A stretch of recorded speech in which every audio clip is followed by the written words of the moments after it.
69 Sebastian Whelen. Row 3, it's 54 Gianmarco Accolo and 50 Vittori Garelli. Fourth row, 44 Alexander Graf and 24 it's Aubrey Alex Cedric. Row 5, 3 Frederic Gamion and 18 Giorgio Maggi. Row 6, number 10 Ulysses Del Su and 77 Mark Goosens. Give them a bigger cheer as you get further down the grid and a big round of applause. 7th row, 64 Lucas Lesser and 23 Henry Tumala. Row 8, 66 Simon Pilate and another Brit, 46 Scott Jeffs. Row 9, 89 David Delara and 48 Yegan Solozowski. Row 10, 17 Bernardo Manfrey and 2 Federico Monti.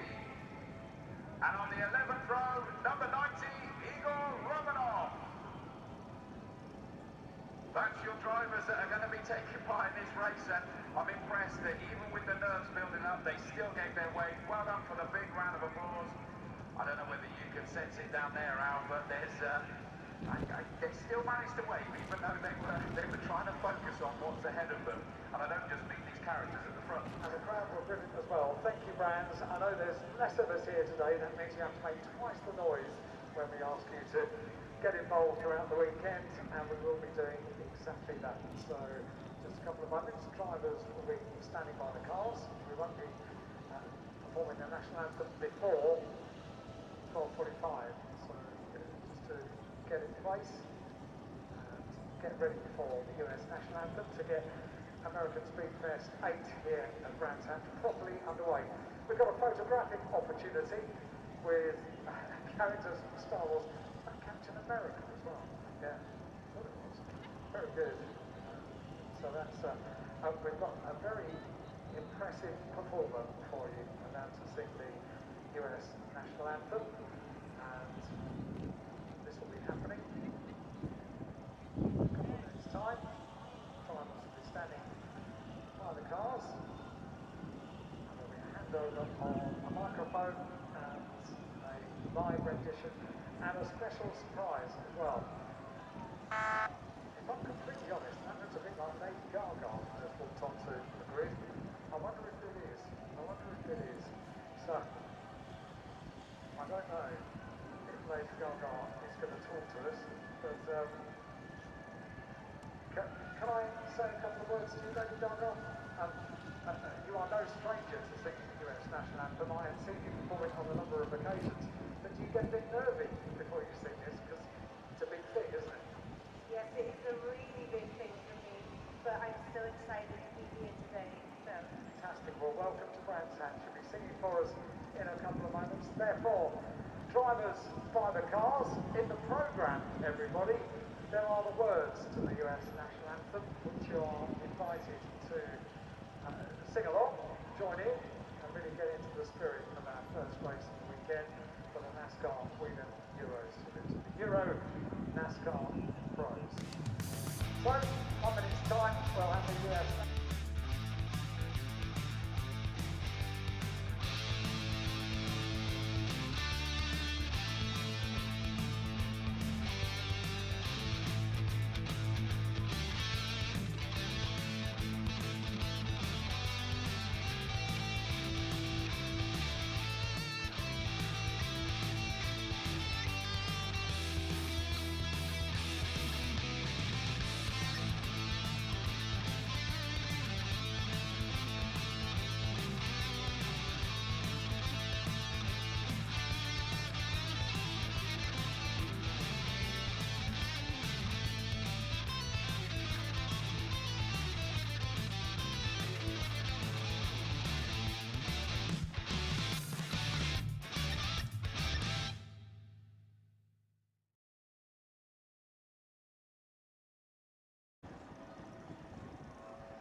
For the NASCAR Grand Prix of the United Kingdom at Brands Hatch, which has been the regular home for the UK round of the NASCAR Whelen Euro Series for the last few years. We will introduce you a little bit more once we've had the national anthems. What's so bright?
There we go, the national anthem of the United States of America, the Star-Spangled Banner on the build-up to our third round of the NASCAR Whelen Euro Series. Daytime fireworks. There'll be fireworks out on track, I'm sure, in a few moments. Mark Whelen chatting to you now, and I'm delighted to say, joining me in the commentary box, we had him a couple of years ago in the commentary box, but now we can say he's a pole sitter in the NASCAR Whelen Euro Series, because Advait Dioda is alongside me. And Advait, you claimed your first career pole earlier on today.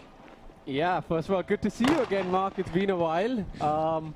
Thank you for having me, and yeah, I can't believe I got pole this morning, my first ever pole position. Fun fact, not only in NASCAR, but ever. It's my first ever pole position, and what a great track to have it at, a track in a city that I live in. Yeah, I suppose it's your home Grand Prix, isn't it? You know, for Indian origins, but based in London, and you've been a regular in this series. And one of the things they're noisy, aren't they? One of the things I was going to pick up on is that you're one of many drivers that's sort of come through the NASCAR recruitment scheme, gone through the club challenge, and worked your way through now to EuroNASCAR too. Yeah, it's been quite a journey. Like you mentioned, in 2018, I did the recruitment program. I did Elite Club, and then won that championship, and then moved up to Elite 2 in 2019. Was all over the place, jumping from a team to the other, and didn't drive in 2020, and here I'm back, and it's amazing to be back. I've missed it. And progressing all of the time, you know, with that first pole position. We've seen you have career podiums. The first career win will happen when it's going to happen. I'm not prejudging anything here. When the timing's right, that first win will come. And then if that career goes the right way, you then might be looking to head towards Elite to EuroNASCAR Pro in the future, potentially? Yeah, 100%. Next year, the plan is, whatever the outcome this year, I'm moving up to Elite Pro next year. My aim is to win the championship this year, and I'm going to give it everything I've got. And Elite Pro, I'm coming up for next year. Well, while the cars are lining up on the grid, let's just have a quick look at the Brands Hatch circuit. We've got a graphic and a map of the circuit that we can bring up, which shows you roughly how simple this circuit is in terms of its layout, but what it doesn't give you, how technical it is. Really only 6 corners. Turn 1, Paddock Hill bend, absolutely daunting. Blind turning into there, uphill into turn 2, back downhill into turn 3. And then turns 4 and 5, I would say, Advait, that's the part of the circuit you like most. Through Surtees and McLaren, very fast and very quick change of direction. That's true. So, of course, I think turn 1, driving it on a simulator, watching videos, nothing prepares you for how much of a difference there is between the top of the corner and the actual bottom. It's a massive dip. I've never been on a roller coaster in my life, but I guess that's as close as it gets. It is, yeah, absolutely. And yeah, turn 4 and 5 is actually amazing. I think it's great for spectators on track to see the cars go through there as well, because you carry so much speed into the corner, and you just got to clip the curb and try not to get the car unsettled, but then still get it in a straight line into turn 5 and brake and downshift. So I think it's just amazing. It's an easy circuit to learn. It's a difficult circuit to master. It actually is. It looks, I mean, if you look at it on a map, you're like, oh, just 5 corners, what can you do? But it's a very, very technical circuit, and you can get cars getting close, as you'll see on the grid, but I think to get those final tenths, it's very, very difficult. To really absolutely get the absolute perfect lap is very difficult. Well, there's Advait Dioda's insight to the circuit. We also caught up with EuroNASCAR Pro driver Alex Sedgwick, the British driver, rejoining the championship for this weekend. So let's take an onboard lap with Alex Sedgwick, because he also walks us around the circuit at the same time. Here's the onboard lap. Hi everyone, I'm Alex Sedgwick, driver of the number 24 NBA 2K21 Camaro in the NASCAR Euro Series this weekend at Brands Hatch, and I'm going to show you a lap of the track. So we start here at Paddock Hill, one of the scariest, most unique, most insane corners in UK racing, probably worldwide. You know, you feel like you're going to fall off the edge of a cliff every time you drive around this corner. Completely blind, super steep as you can see, and then you get to the bottom, car hits the ground, and that's when you know that you're safe and you survived another lap. It's obviously sketchy on the starts, sketchy every lap, but super exciting to watch from the banks to our right for all the spectators here at the track. So you've survived Paddock Hill, you've made it to the top of the hill at Druids. Can go in super hard here because it's nice and steep as you're braking, down to second gear, lots of banking in the middle of the corner, so always carrying a lot of speed, and it's great for overtaking as well as a result.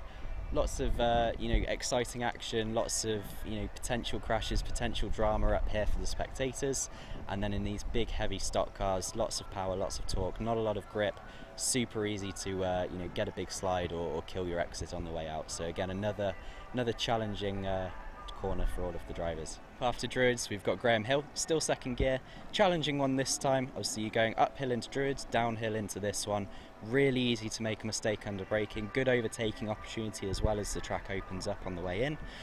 So expect to see a bit of action here as people try their luck on a few overtaking moves and trying to get a good exit, trying not to set off the sensors in qualifying as well, and then off we go down to the next corner. So we've survived half the lap now. Into Surtees, the fastest corner on the track, third gear, using all of this massive curb on the inside and these big heavy stock cars to try and get it turned, ready for McLaren straight after. This one's all about setting yourself up, ready for the last turn for a nice big run onto the front straight. Not too much overtaking over here, but it's a place that's really easy to overdrive, really easy to make a lot of mistakes. So especially in qualifying, look for people running wide, having moments, getting sideways through this section. So we've made it through the lap so far up to the last corner, Clark Curve. Super important to get a good exit here down the front straight, the longest straight on the track, and past all the fans. So if you're winning on this straight, that's what everyone remembers.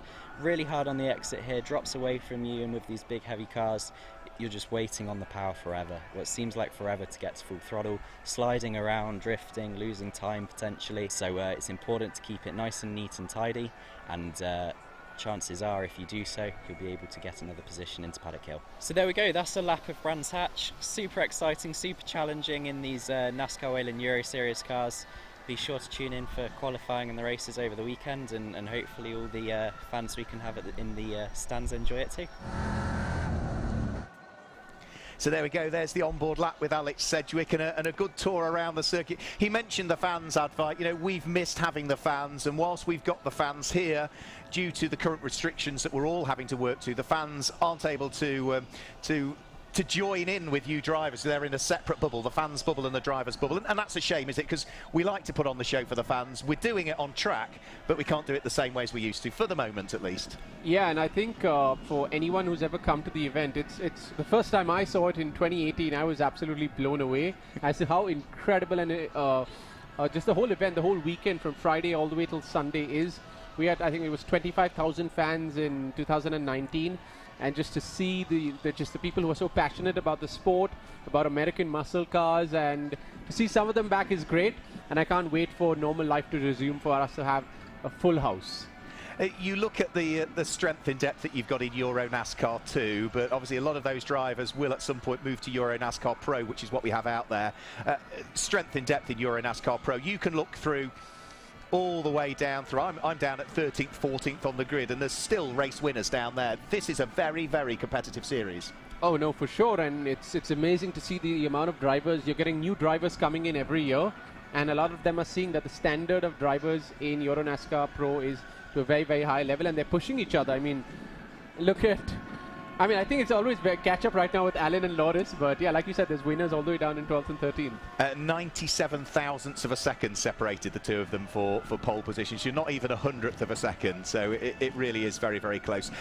We haven't got a graphic, but let's guide you through the grid. I think the camera that's up on the roof should be able to zoom in, and we can pick out the cars and the way that they will line up on the grid. So just to confirm, number 88, 3 times a champion, the reigning champion, Alon Day.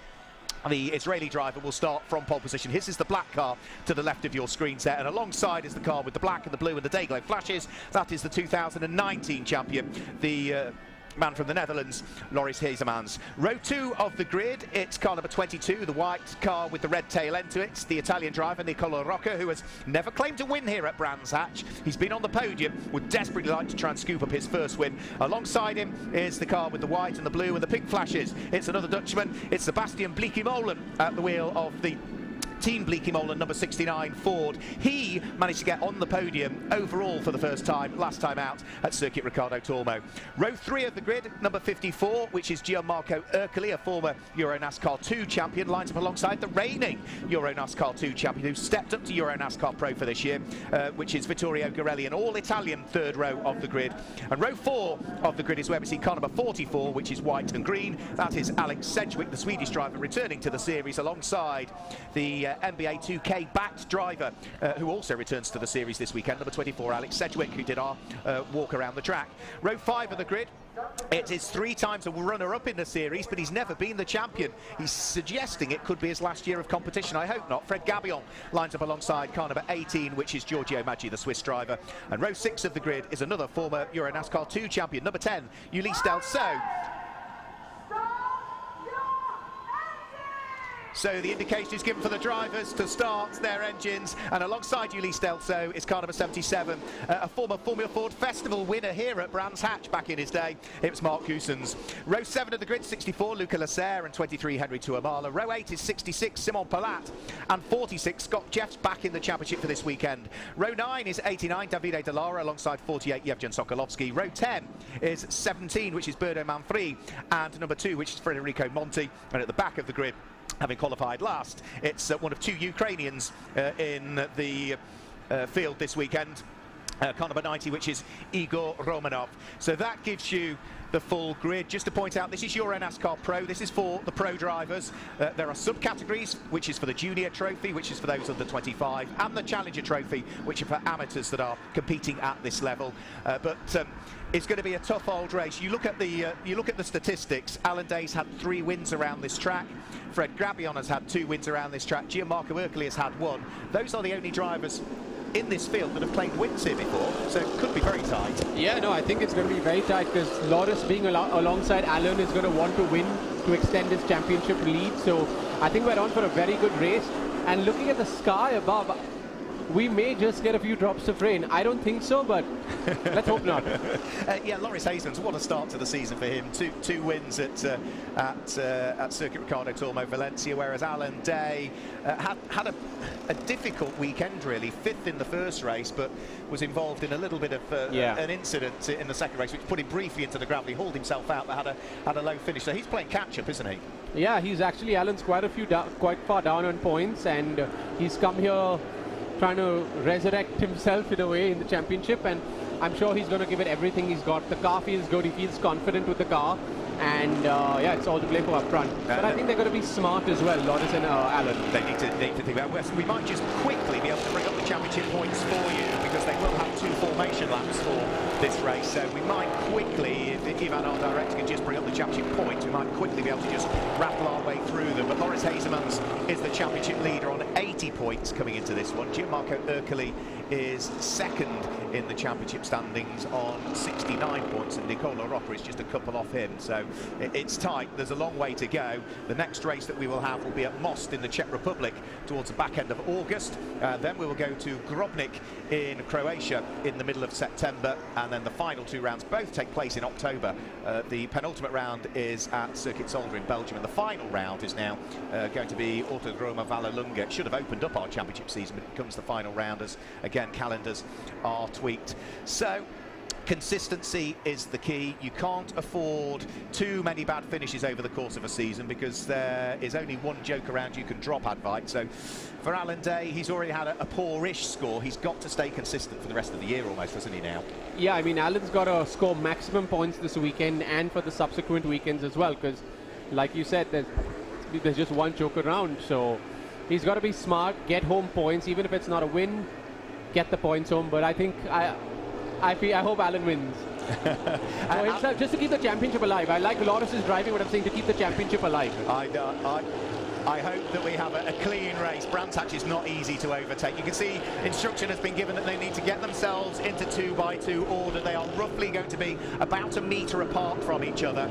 And when they go over the grid hatchings, they have to stay on the right-hand grid hatch or the left-hand grid hatch, subject to what side of the grid that you are drawn, and remain in those lines until they get over the start-finish line. It's not just when the lights go out and the green flag waves. They have to stay in those 2 separate lines until they reach the start-finish line. In second gear at 3,700 RPM, so and this year there's a difference. The cars are not side by side, absolutely door-handle to door-handle. There's a bit of a gap. So buckle up then, everybody. We're about to go green. 38 laps of EuroNASCAR Pro are about to get underway here at Brands Hatch. The red lights are out, the green lights are on, and it is Alan Day that leads the charge up towards Paddock Hill Bend for the first time. Loris Hasemans in second place. Rocca in third.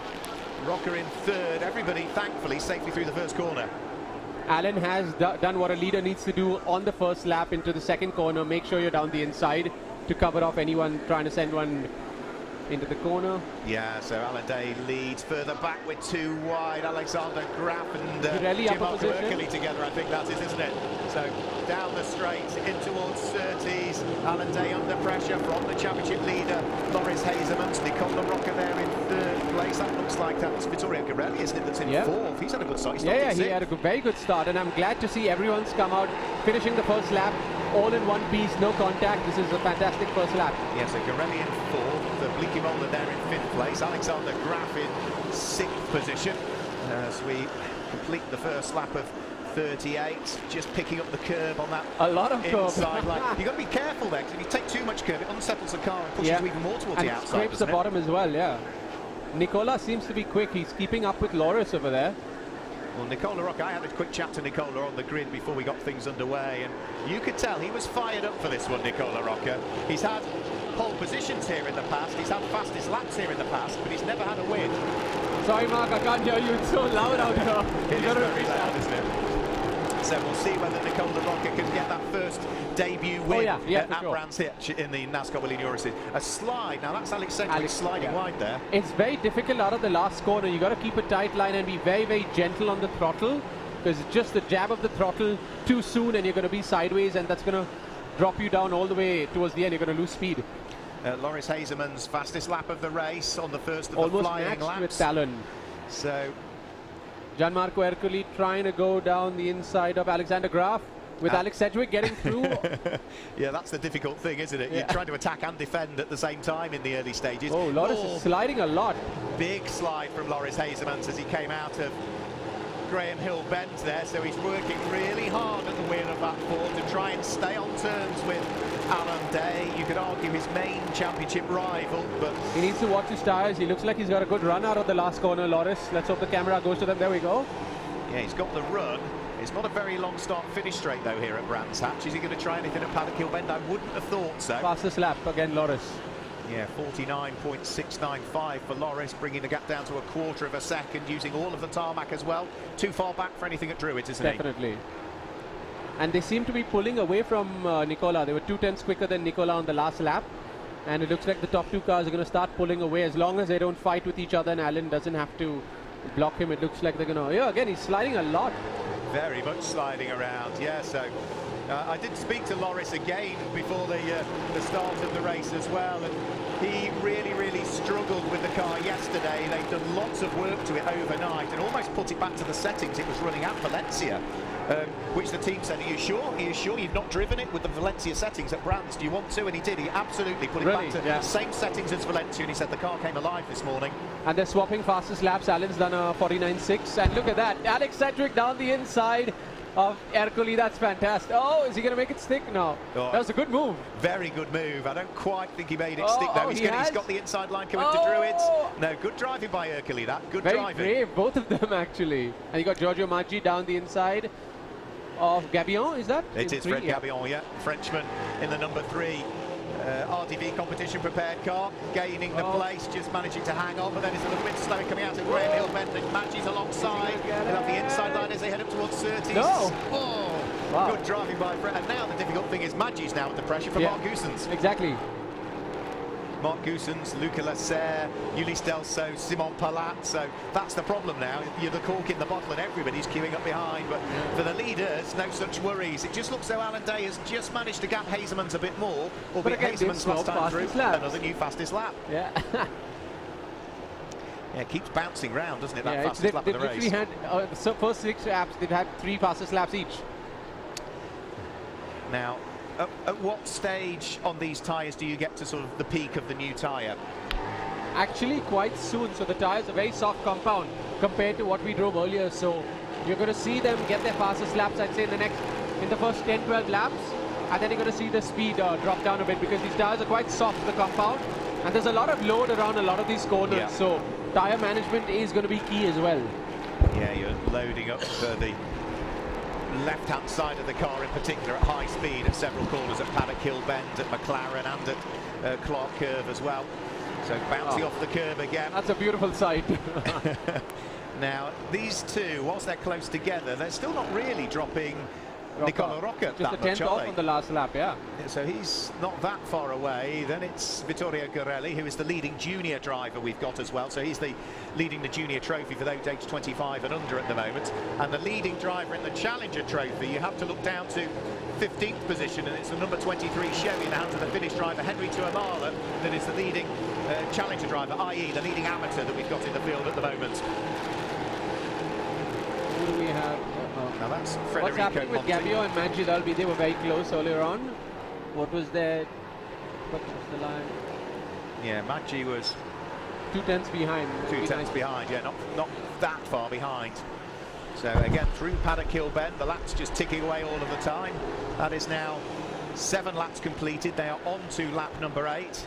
And there's still less than half a second almost between the leading pair, just over actually half a second, 0.521. And they're very close to their fastest laps. They're less than a tenth off both of their fastest laps. They are absolutely on the limit, Alan and Loris, and that's fantastic to see. Seeing the cars dancing around the curve going into Paddock Hill Bend is a fantastic sight. It's the consistency of their lines as well, and that's what marks them out from other drivers in the field, is that they hit the same braking point, turning point, curve, lap after lap after lap. You very rarely see mistakes from these guys, and like you said, they're very, very consistent. Let's see their latest time, 7. Yeah, there you go. Now, is Vittorio Gorelli, is he getting closer to Nicola Rocca? Is that my imagination? Yes, he is. Yes. He was a tenth of a second quicker on that lap, so the fight for 3rd and 4th is beginning to brew a little bit now as well, so keep an eye towards that one. The white car with the red tail end is Rocca. The black car with the red flashes is the number 50 car, Vittorio Gorelli. And Sebastian Bleekie-Molen is under pressure also from Alex Graf. From Alex Graf, the number 44. Dropped Ercole, so... And it's great to see Alex Graf. He didn't drive last year, so he's back in the championship. Isn't that right? Yeah. Nice to see Alex back in the championship. He's been a very successful driver in his own right as Alexander Graf over the years. V8 Thundercar champion in his native Scandinavia, runner-up in that a few times. Did some GT4, Scandinavian GT4 championship racing last year where he finished 5th, but didn't take in any EuroNASCAR rounds because of the travel restrictions and COVID pandemic. So keep an eye on that number 44 Chevy. It's on its way. And you can see the timings are starting to slow down now. The Lotus has done a 49.9, Alan's done a 49.8. So they're going to start dropping by a tenth or so each lap. And then it'll probably stay consistent in the low 50s. And that's a mixture of the tyre has now done hard work in the early stages, but also those pressures have built up a little bit, which means the tyre's not absolutely in its ideal operating window. It's above its peak, I'd say, yeah. Now, Alexander Graf looked to be a little bit sideways going in towards Graham Hill Bend that time, and he's now got the yellow car of Gianmarco Ercole not that far behind him again. Alex Sedgwick by quite a lot. I'm not sure what's happened over there. What Sedgwick done?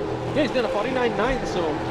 Because I remember he was right on Gianmarco Ercole, almost making a move, and... I think it's quite a good little battle, isn't it? Brewing for 3rd, 4th, 5th, 6th, and if Alex Sedgwick and Ercole can catch up, 7th and 8th potentially, so good little fight this. And Nicola Rocca, I think, might be a busy chap for the next few laps, watching his mirrors and just seeing where everybody is. How important is it at a circuit like Brands Hatch for your spotter to keep you informed of what's going on? I think it's actually very important, because the good thing over here is the spotter can actually see what's happening, and sometimes if someone's very late on the brakes and the spotter says that you really need an eye in the sky for something like this.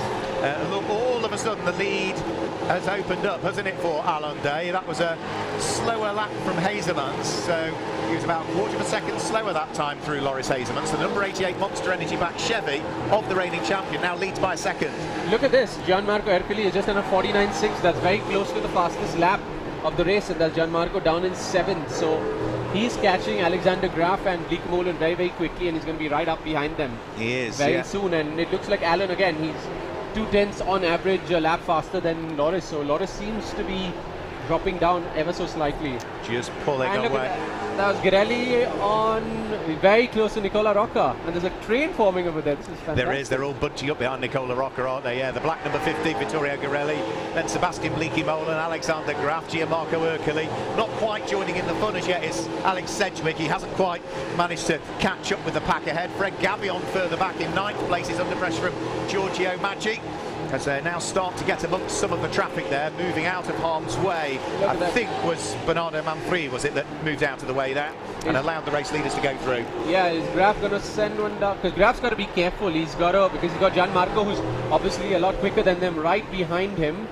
But then he's also got to try and catch Bleekie-Molen, who is catching Girelli, who's being, I guess these two are being slowed down. Is that Nicola, who's done a 50.9? Yeah, so he's slowing this pack down. If you look, he's just done a 50.9, Girelli a 50.8, and that's allowed these three cars to get right on their backing them bumpers. all up, and Alex Sedgwick is now starting to almost catch up. He's not that far away, he's as close as he's been. So it's 5 cars fighting for 3rd, 4th, 5th, 6th and 7th places. Sebastian Bleekemolen probably under the most pressure as well at the wheel of the number 69 Ford. He's got Alexander Graf's number 44 Chevy right with him, almost pushing each other around the corner. Gianmarco Ercoli wants to join in the fun as well. How difficult is it for Alexander Graf? Because he wants to attack, he's got to defend at the same time. Yeah, that's also, he's got to find a gap and make sure that he's not too slow out of a corner as well, because he's got Gianmarco right behind him.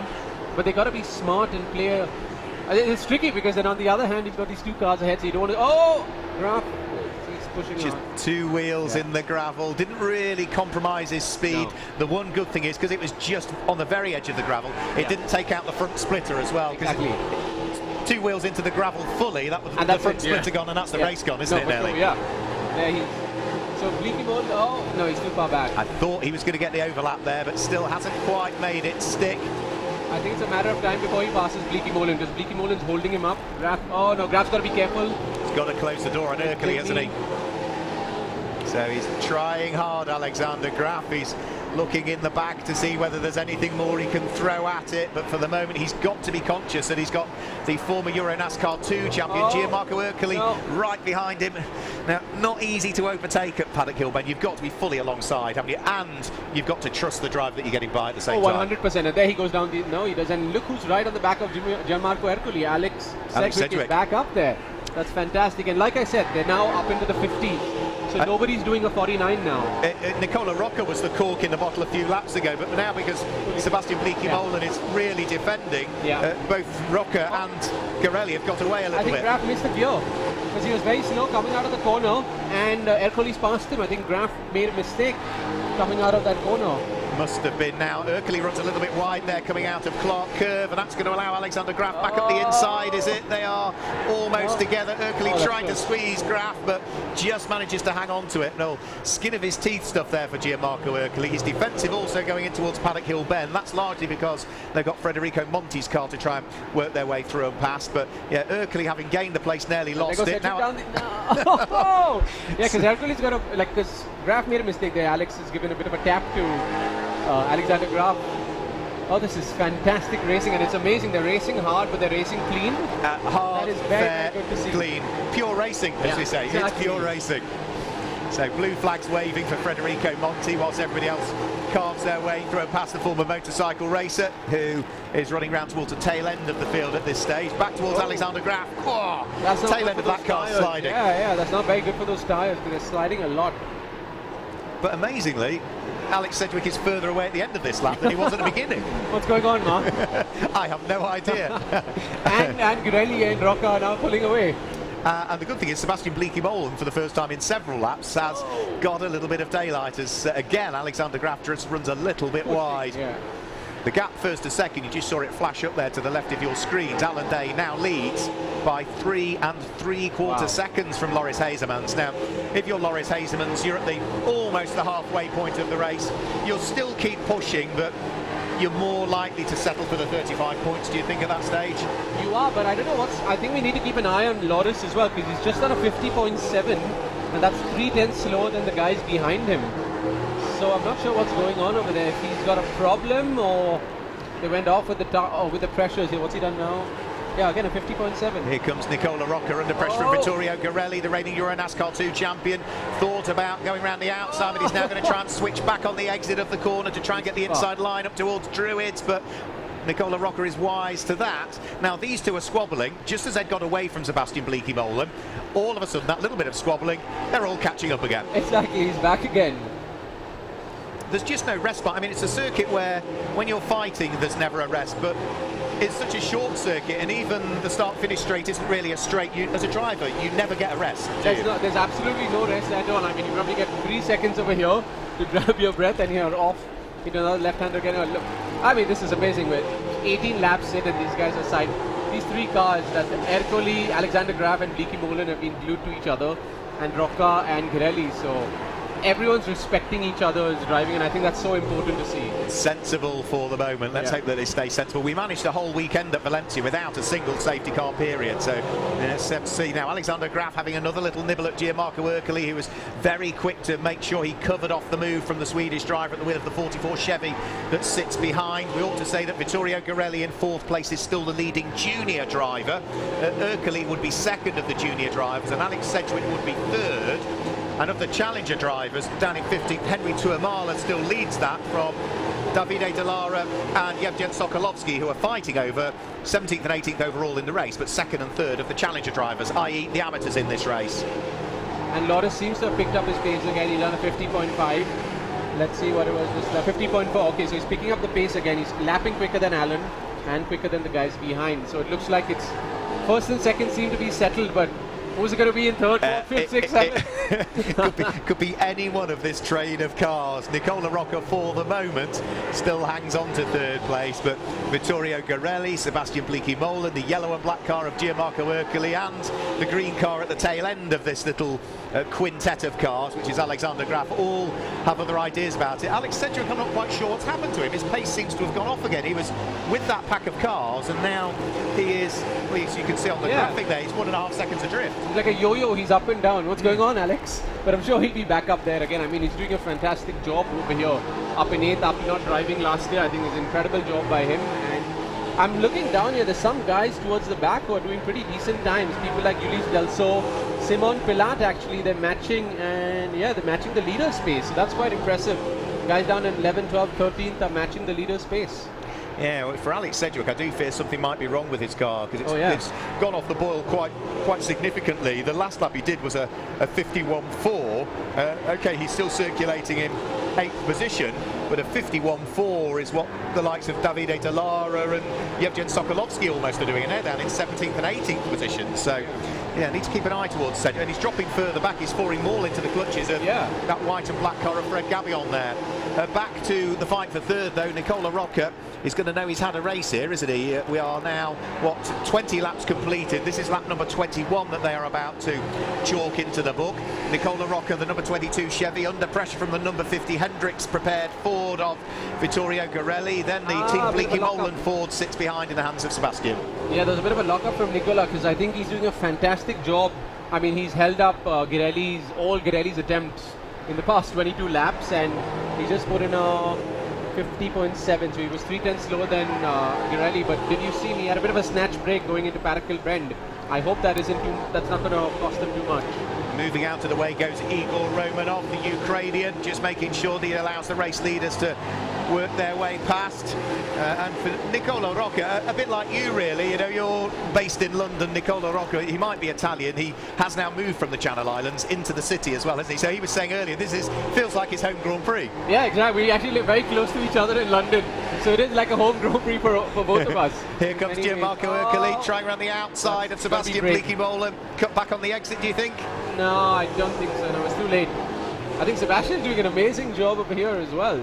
Yeah, he's doing a good job of hanging on to that 5th place at the moment. Ercoli weaving one way, weaving the other, but also needs to make sure he closes the door on Alexander Graf, because any small little opening and Alexander Graf might try and stick his nose up the inside to try and get himself inside that top 6. Remember, the fastest lap from this race gives us pole position for tomorrow, and at the moment it's going to be Loris Hazemans that will be starting from pole position, because he's got the fastest lap of the race, hasn't he?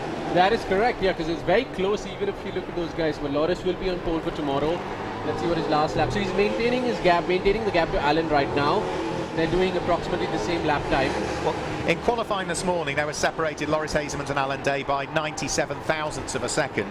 Fastest lap times in this race, the two of them compared, 19 thousandths of a second. Even closer. And Gianmarco is very, if memory recalls, Gianmarco was very close. He's within that half a tenth of a second as well. He is, yeah, absolutely, yeah. So he might be running 6th on the road at the wheel of the yellow and black car, but his lap time would see him line up on the 2nd row of the grid in 3rd position. Now Nicola Rocca there, a little bit sideways coming out of Graham Hill Bend. That allows Vittorio Garelli to close right up onto the coattails of the DF1 Racing Chevy. But for the moment, the Hendricks Ford, the number 50 car in the hands of the driver that still leads the junior trophy in this race, is still rather frustratingly sitting there in 4th position. I think Rocca's doing a fantastic job. I mean, he's not putting a foot wrong, and he's got to hold it like that for another 13 laps. The thing is, 13 laps around here do go quite quickly, because when you're lapping every 50 seconds or so, then you soon rattle through them.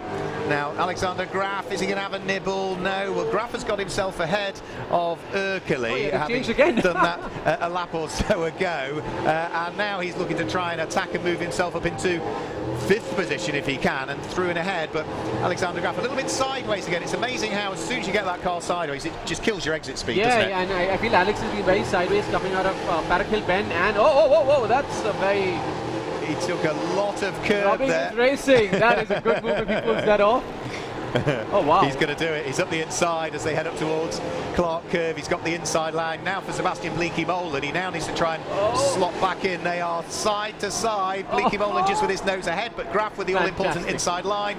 And that was all down to the line that Alexander Graf took coming out of Surtees and up towards McLaren. He took a lot of curve there, almost on the grass. I think we need a replay of that, because that was a very, very good move, because I feel like he had 2 wheels on the grass, and we need a replay of that. But I think you're going to watch Alex Graf, who's obviously quicker than Bleekie-Molen these past laps. You're going to see him catch up to the back of Pirelli very, very quickly.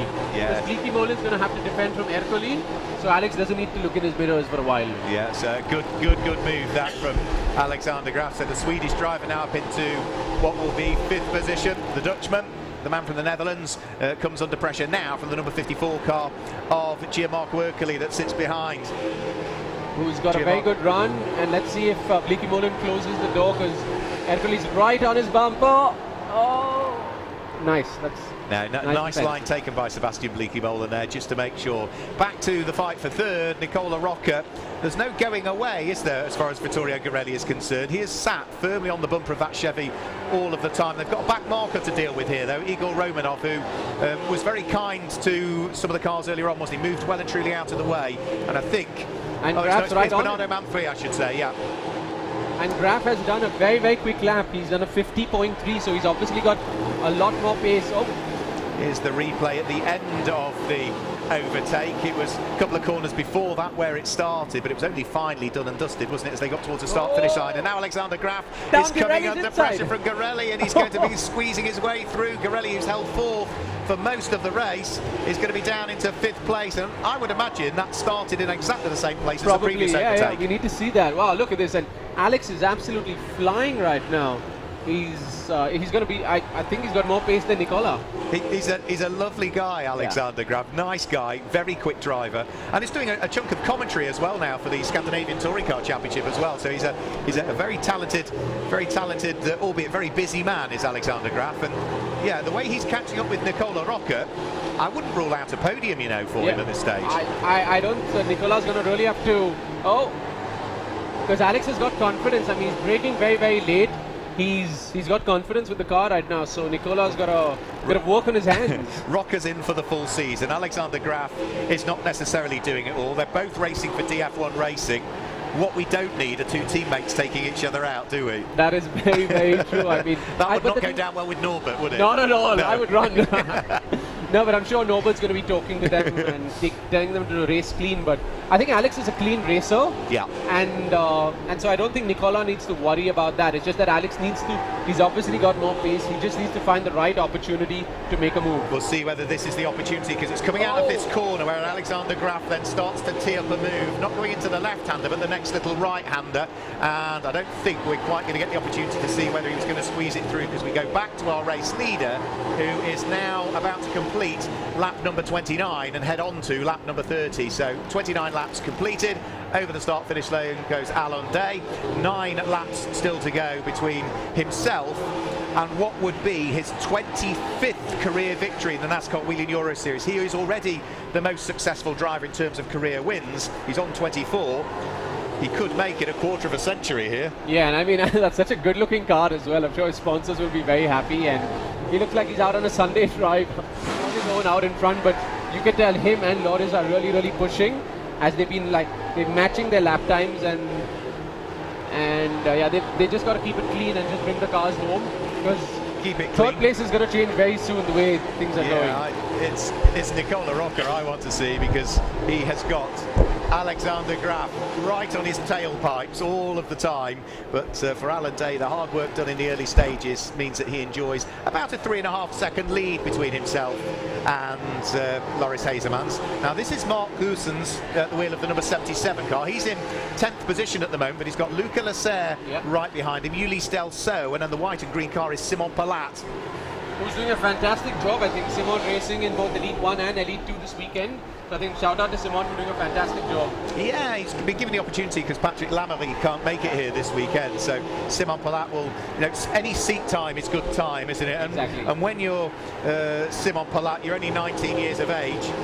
Physically, you can wrestle these cars around. I'm not quite sure how Yevgen Sokolovsky does it, because he's sort of more towards my age. He's still younger than me, but physically they're hard cars. Marco, what's going on here? I'm the oldest. I think I'm the oldest here. I mean, I gotta say that's a fantastic job with Simon, like fighting with these top boys. You're looking at 2 champions in front of him. And look at Lucas giving Goossens a bit of a nudge. You see that out of the corner. Just a little bit of a bump tap coming out of the corner as the Frenchman just nudges the rear bumper of the DF1 Racing number 77 Chevy in the hands of the Belgian driver. That's actually 3 champions. That's Ulysse Delceau, EuroNASCAR 2 champion, Lucas Lasserre, ex-EuroNASCAR champion, and Goossens is a champion? Goossens has not been a champion. No, he's not been a champion. Amazingly not. No, Mark has never claimed a title in. Now, Alexander Graf, surely Garelli was very wide there, but he kept his foot in, didn't he? He kept his foot in, got off the corner. They're both pushing each other hard. Wait, we missed this. Alexander Graf has been overtaken by Garelli. Oh, I didn't see that, sorry. Yeah, that happened at the previous lap, that they shuffled the order again. So Nicolas clear there. Nicolas checked out over there. Look at that. It's just allowed Nicola Rocca. Yeah, for the first time probably in the whole race, Nicola Rocca in 3rd place is not under pressure. Vittorio Garelli back to 4th. Alexander Graf back down to 5th. Sebastian Bleekie-Molen sliding his way through Paddock Hill Bend in 6th position, with Gianmarco Ercoli desperate to try and haul himself up from 7th. It's been a good race, this one. Really, really enjoyed it. And touch wood, I don't think we've seen a single incident yet, have we? Let's hope we keep it like that for the entire weekend. Well, we managed it at Valencia, didn't we? Yeah, that's true. There was no safety cars in Valencia. Let's hope it stays like this. I mean, the drivers are racing hard. You can tell they're swapping positions over here, but no incidents, and that's just fantastic to see. And when you bear in mind the fact that these cars have no electronic gizmos at all, so the drivers are taming 400 brake horsepower in a car that weighs 2,700 pounds, that's about 1.25 tons, with no traction control, no ABS whatsoever. It's tough work, and it's very easy to make a little mistake, and it's only something like a small lockup is enough to cause an incident, isn't it? Exactly. I mean, just you got to be so careful with. Is Janman? No. You got to be so careful because, like you said, there's so much power. There's no traction control. There's no ABS. You've got a soft compound tire. You got to be very careful. And I just noticed this 9 laps too late, but Alex said he did have a problem. Yeah. And unfortunately, he's had to retire. But apart from that, everyone seems to be on tracks. Yeah, such a shame for Alex Sedgwick in that newly liveried NBA 2K backed car. Hopefully we'll see a bit more of Alex in the NASCAR Whelen Euro Series. I know he's keen to do some more across on the other side of the Atlantic as well, with ARCA that he's been doing a little bit of work out there with, having raced with them in the past and did the Daytona tests as well. But it's good to see him back in the European NASCAR Series. So we are now on to lap number 35. Alexander Graf still pushing hard. Again, good driving by Igor Romanov, who's still circulating, but every time that I've seen faster cars coming up against back markers, they've gone out of the way. Oh, and that is off, I'm afraid. And that is Scott Jeffs, the British driver, that's off. That is coming out of Surtees in towards McLaren. I'd imagine he's gone straight across the grass and into the barriers. Oh, Scott was so excited to come back in the championship, and fantastic driver, and to see that happen, that's such a shame. Just when we said there were no incidents. Yeah, I know. Don't know whether that was all of his own accord, but Scott's getting out of the car, and yeah, you can see body language tells you everything you need to know. Poor guy. I mean, such a shame, but let's hope he has better luck tomorrow. Let's hope so. Yeah, his father Mark is here watching on this weekend. And shout out to Scott's mom. I was told to give her a shout out. I'm sorry what's happened, but I'm sure he'll do better tomorrow. I'm sure he will. I'm sure he will. 2 laps to go, Mark. Who's it going to be in P3? He's back on Nicola's bumper. I really don't know. It's been absolutely intriguing, this, hasn't it? Just as one car gets away, then a few laps later they all catch up again. So we were saying it was a quintet laps ago. Well, the same quintet is still there, and they are largely in the same order. I think, other than Alexander Graf is now ahead of Sebastian Bleekie-Molen, whereas they were the other way round at the beginning of the race. But yeah, really, really good stuff.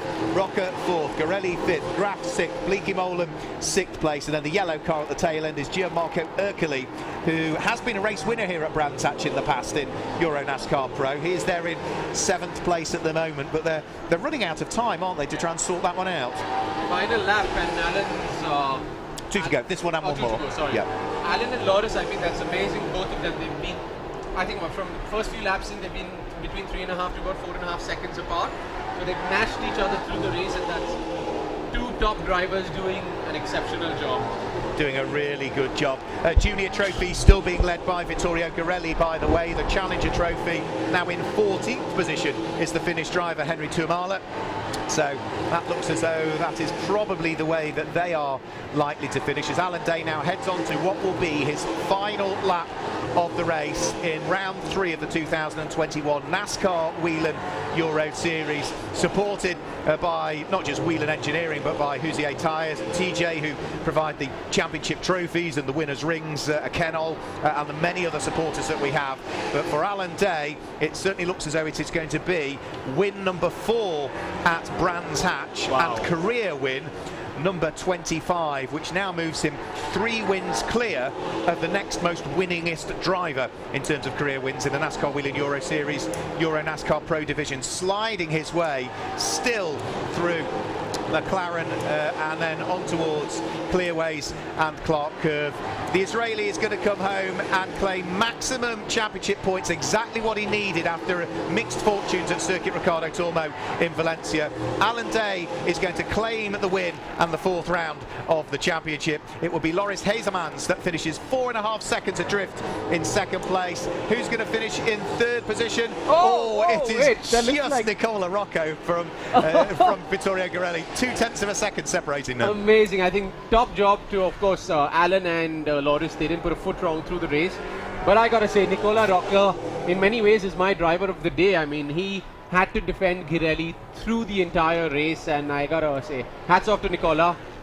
And yeah, a fantastic race. Great to see everyone racing hard and no contact between them, and everyone finishing so close to each other. Superb race, Mark. A great race. Brands Hatch seems to do that, doesn't it? Seems great good racing. Great good racing. Are you going to hang around for a bit? Do you need to get back to the team? And probably just go and see the team. Okay, well, what I will do is I'll say thank you for joining me in the commentary. It's been a pleasure to have you again, and good luck when you start from pole position later on. Thank you so much. I got to go and have a word with Alan and see what he did. And then, thank you so much, Mark. Thanks for having me. My absolute pleasure. There we go. So great to hear from Advait Dioda joining me in the commentary box for the first time in a few years. I think it was a very warm Most day in the Czech Republic. The Most circuit there was the last time that he joined me, but he's going to wander back to the team and celebrate with Alan Day, because Advait does race for Cal Racing, and that is who has just claimed the win in round 3 of the 2021 NASCAR Whelen Euro Series EuroNASCAR Pro Division. We should hopefully be able to just confirm the results. I'll confirm them for you. I'm not sure whether we're going to have a graphic that will come up that will give us the results. We won't get a graphic that will give us the results, so I'll just confirm the results for you. It is Alan Day who claims the win, number 88 in his Chevy, and second was number 7, which is Loris Hazemans. Third for DF1 Racing was number 22, Nicola Rocca, and 4th, but the leading car in the Junior Trophy, number 50, Vittorio Garelli, so he will head towards the podium as the winner of the Junior Trophy for those aged 25 and under. 5th place goes the way of number 69, Sebastian Bleekie-Molen. 6th place was number 54, Gianmarco Ercoli, who was 2nd of the junior drivers home, by the way. And 7th place was number 3, Fred Gabion. 8th place, completing the junior category podium, number 18, Giorgio Maggi. 9th place was 66, Simon Palat, and completing the top 10 in the end, so clearly something happened on those closing stages of the race, was number 44, Alexander Graf, who'd done so well earlier on fighting away. Then it was Mark Goosens who was in 11th place. 12th place was Luca Lasser ahead of Ulysse Delso, and Henry Tuomala, who finished in 14th place, is the Challenger Trophy winner ahead of Davide Dallara and Yevgen Sokolovsky, who finished 15th and 16th places respectively. Bernardo Manfredi was 17th, Federico Monti was 18th, and Igor Romanov was the last of the finishers in 19th position. We lost both of our British drivers from that race. Scott Jeffs off with problems into the barriers, and Alex Sedgwick, as we say, lost all of his pace. Clearly something was happening with the car and ultimately brought it into the pit lane and retired. So there is Alain Day, who is just extracting himself now from the Monster Energy backed number 88 Cal Racing Prepared Chevrolet. That is career win number 25 for Alain Day, already with more career wins than anybody else in the NASCAR Whelen Euro Series. Well, he has now moved up onto a quarter of a century in terms of wins. 25 wins for him, 4 of those now coming at Brands Hatch, and of course he could potentially add a further victory to it tomorrow, but he will not be starting from pole position. It will be Loris Hazemans who got the fastest lap of that race, ultimately finishing in 2nd position, but Loris was 19 one-thousandths of a second quicker than the lap time that Alain Day posted. So it is going to be a Hazemans Alain Day front row of the grid, and I think 3rd on the grid would be Gianmarco Ercoli, and 4th on the grid I think will be Vittorio Garelli. I think that's the way it will work its way through, but we'll confirm all of that when we get to the grid being issued tomorrow morning. So Alain Day just taking off the crash helmet. Out will come the communications system as well, which of course puts him in contact with his spotter. We've heard from Advite Deodar how vital the spotters are around here, and then once the hands device is off and the balaclava is off, I'm hoping that Hadrien Dupin, who is our roving reporter this weekend, will be able to grab a word with our race winner Alain Day, and we certainly look forward to hearing his thoughts on the race. So I think Alain Day, our race winner, is down there with Hadrien.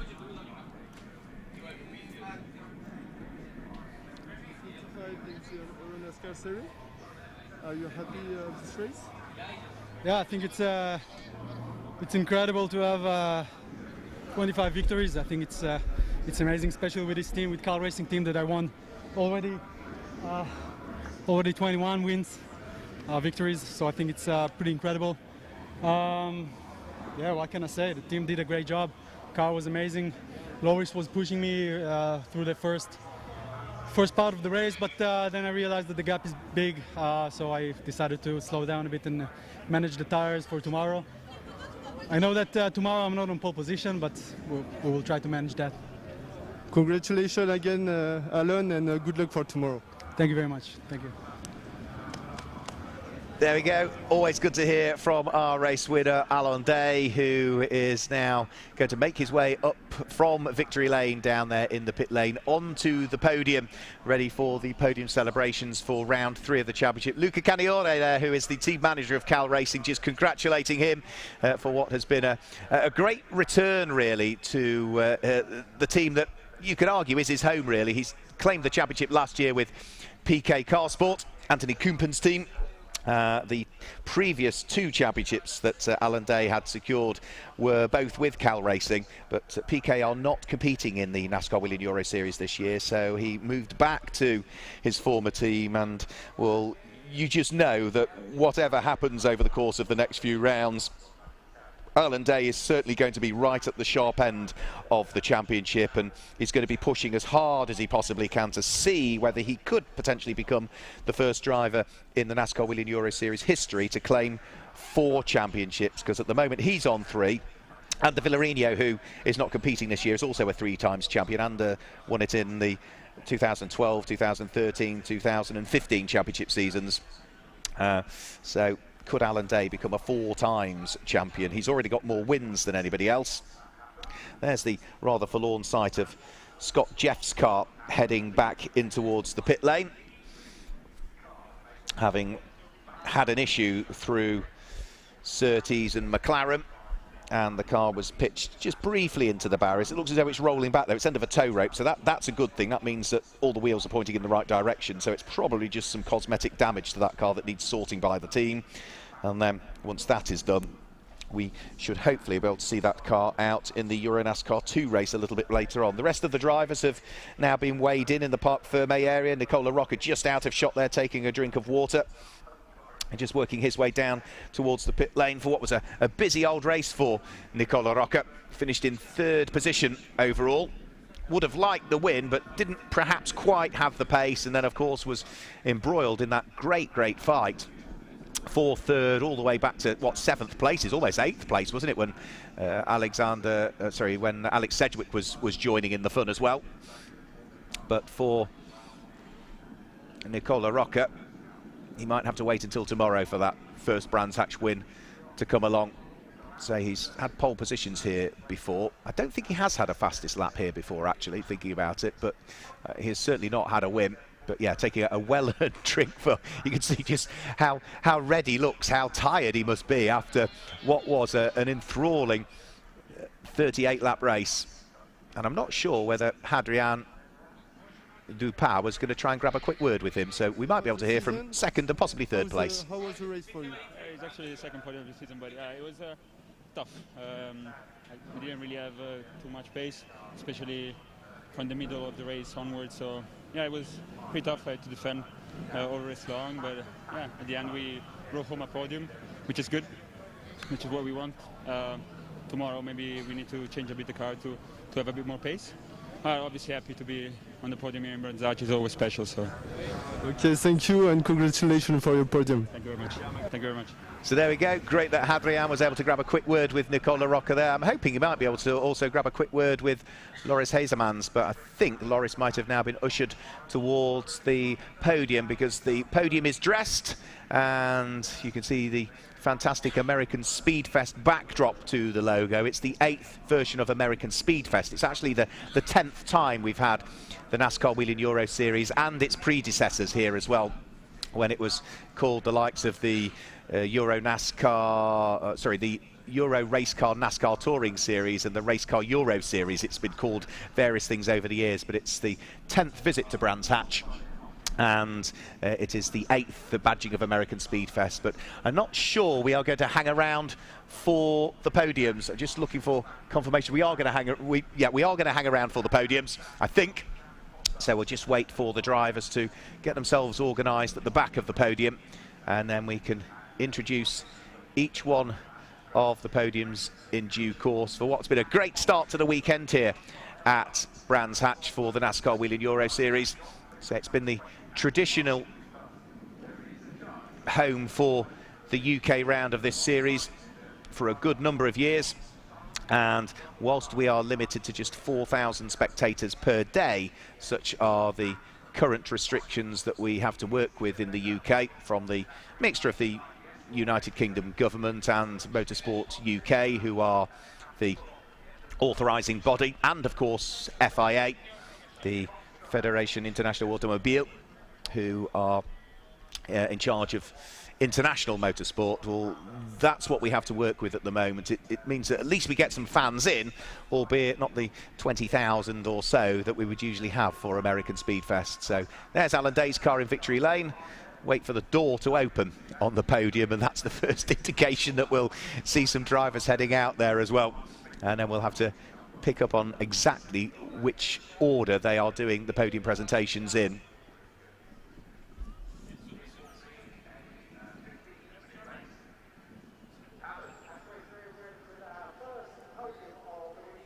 We're ready to go, I think. So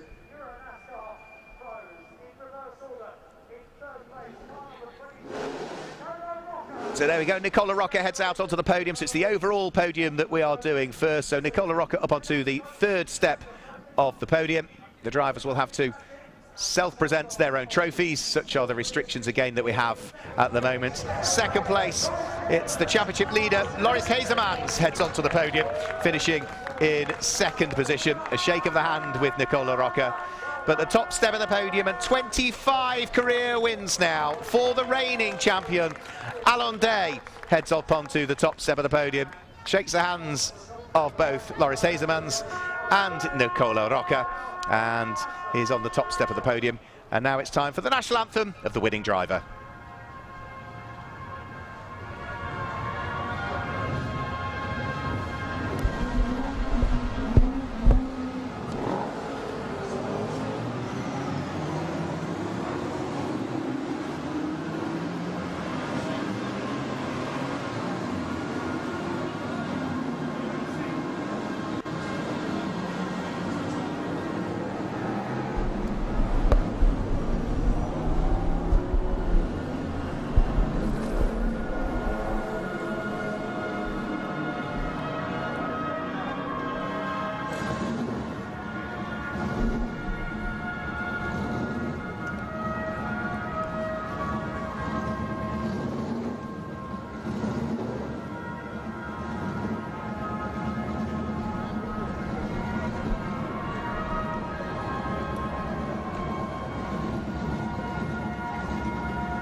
So there we go, the final few photographs being taken as the drivers hold their trophies aloft.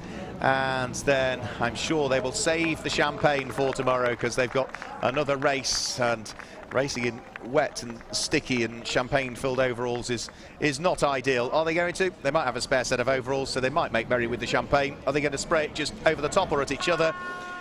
I would have thought over the top of the podium would be the sensible thing to do. No, Alan Day says my car's underneath. No.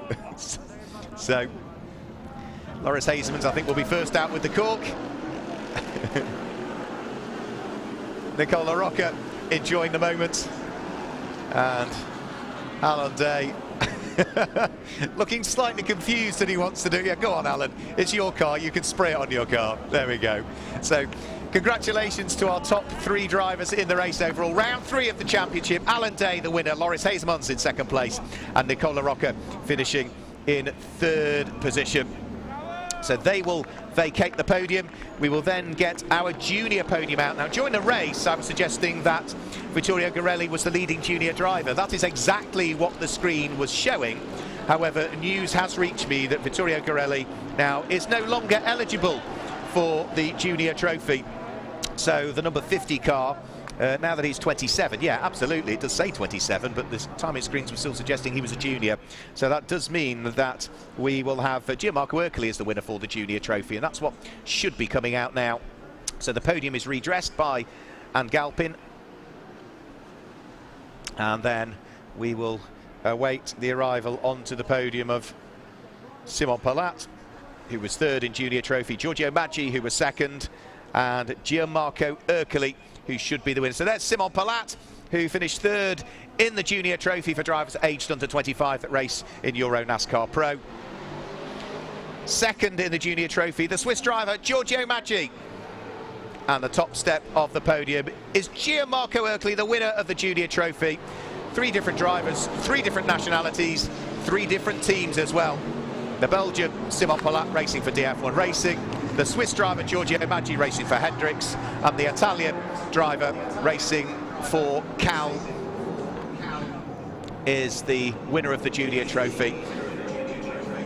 So they will vacate the podium. We will quickly redress the podium, and then we will move on to the top 3 in the Challenger trophy, which should see Yevgen Sokolovsky finishing in 3rd place.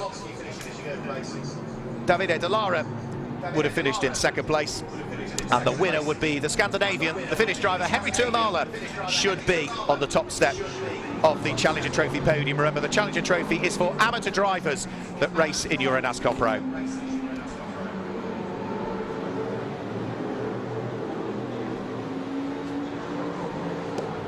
So there we go, onto the podium comes Yevgen Sokolovsky. Congratulations to him as he heads towards the 3rd step of the podium. Davide Dallara finishes on the 2nd step of the podium, but the win in the Challenger Trophy goes the way of the DF1 racing car. Number 23, Henri Tuomala, is the winner of the Challenger Trophy.